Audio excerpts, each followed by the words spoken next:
Hello and welcome to Rock, Paper, Shotgun. My name is Colin Mahern and we're doing something slightly different today. Death Thrash is a new game that's just out on Steam via early access. So because we're not talking about a finished game, this isn't RPS's final verdict or anything like that. Instead, it's just a chat between myself and the woman that's played the thing, Deputy Editor Alice Bell. So, I suppose the first question I have is two-pronged, and that is, what is Death Thrash? And because this is in early access, how much content is actually there at the minute? I would say 1, Death Thrash is weird, and 2, I think it's about 4-5 hours-ish at the moment. They're planning for it to be about 20. Of those 5 hours, I would say I came to the end of what I would perceive as being the main quest, the main storyline, in its current form. So I hit a kind of under construction in about 2-ish hours, but there's stuff around the main quest, obviously. Would you like me to answer your first prong less facetiously? Yes, please. If you could tackle the first prong, that would be great. So Death Thrash is an isometric, grim, punk, post-apocalyptic RPG inspired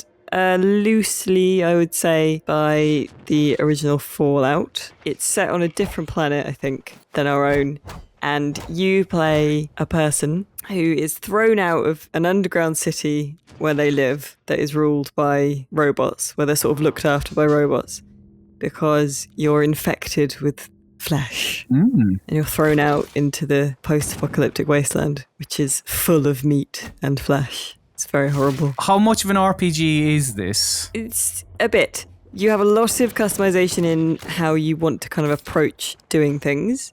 So combat, for example, you can put points into finesse. There are attributes and skills as you level up, basically.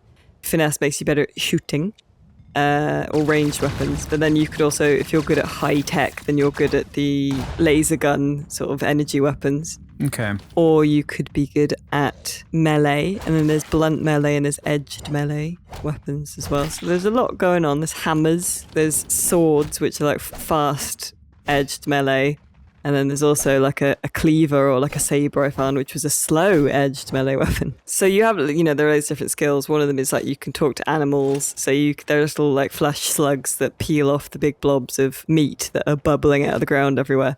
If you've got a good animal understanding skill, you can pick them up, keep them in your little rucksack, and then throw them at people later, which is quite fun. When it comes to the RPG-ness then, are we talking more about weapon stats and skill points? Like, does it ever make you choose between two warring factions? There's sort of a hint of that. Okay. The flesh that is growing out of the ground, out of nowhere, spontaneously generating, is jointly and individually sentient. So there are some big flesh monsters, like you meet a Cthulhu-esque, meat octopus hanging out.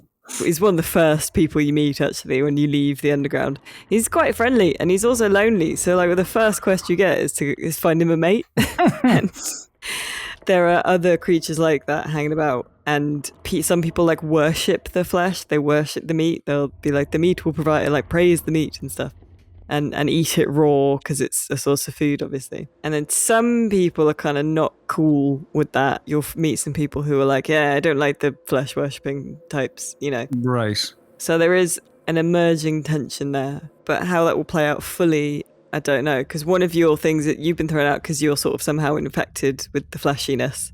So you can sort of talk to the flesh network. You sort of have a kind of vision at one point where you are a little flesh slug and you talk to a head that's crying blood. It's very strange. Good stuff, yeah. You mentioned all the weapons and all that. What about the actual combat? How did you find that? Oh, it was really hard. I really like Death Thrash, right? I think it's very cool and interesting. It's kind of gross. It's a bit like a human body in that many things about it are interesting and beautiful and other things are disgusting, but you still kind of can't look away. But one thing I will say is that it's not a soft landing into playing this game. There is a short tutorial. I think the tutorial can maybe be with not being loads longer, but just maybe giving you 1 or 2 more hints than it does. Because combat is punishing, it's difficult. It will take you a while, if it's your first time playing, to figure out how you want to approach things and just how kind of brutal things are. That does mean that when you start kind of mastering the world and you start getting good at survival and, you know, you have enough money to buy a better weapon and you work out that you can maybe sneak past this guy or you can bait this group of enemies into the path of a mine or whatever, you feel pretty cool. You know, you feel like you're a survivor. You're not going to give up. But at the same time, you know, I'm getting to that age where I've got dinner to make, I've got other stuff to do. I don't necessarily want to have to iterate playing the same bit too many times. I don't necessarily think it should be easier, just maybe a few more hints early on, just because you come out of the world and then almost straight away you get into a few fights are quite disheartening to start with. Are the combat encounters a bit trial and error then? A little bit. You know, you have a dodge roll, you can equip one melee weapon and one ranged weapon. I found I used the melee weapons a lot. So my particular jam with the game is fast-edged melee weapons, and I've upgraded my sword so it's better than a regular sword and all that kind of stuff. But it's quite complex for what it is. So you can get tech implants that let you sort of cloak so yourself, and then you can upgrade them so that you won't get detected for longer, because when you first have it you get detected almost straight away if you're in someone's line of sight, but you can upgrade it. Or you can get one of the ones you get early on is lightning, which will sort of shock and freeze enemies for a little while, so you can maybe use that and run away, or you can use it to batter them while they're standing still. But it's quite hard. I do a lot of dodge rolling. You take a lot of damage early on before you're kind of equipped or prepared. You fight against, it's a mix of like mutants and sort of fellas with guns hanging out with the mutants. Eventually they'll have better guns, or the mutants will get like powers like dash attacks, or they'll explode when they die, that kind of thing.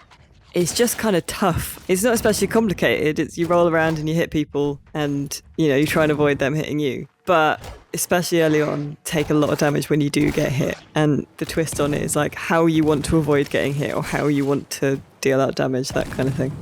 There's kind of a lot to the game in that way, because you can put points into understanding tech more. You can put points into bartering and empathy so that people like you more.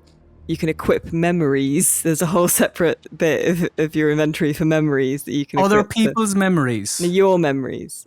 Right. There's a crafting thing where you can break down stuff and then craft like consumables and things. None of the things on their own are like very nitty gritty. It's not like, you know, when you make a gun, you craft each bit of the gun kind of thing. Mm-hmm. But none of it is facile or like surface level. It's all quite customizable in a way in your approach. So there's a lot interesting about it, and there's a lot of weird, interesting stuff about it. So was there enough in this first bit of the game that you're interested in playing the future updates and, I guess, the final game? Oh yeah, I think it's definitely, you know, it's hard to say if you like X or Y, you're like Death Thrash.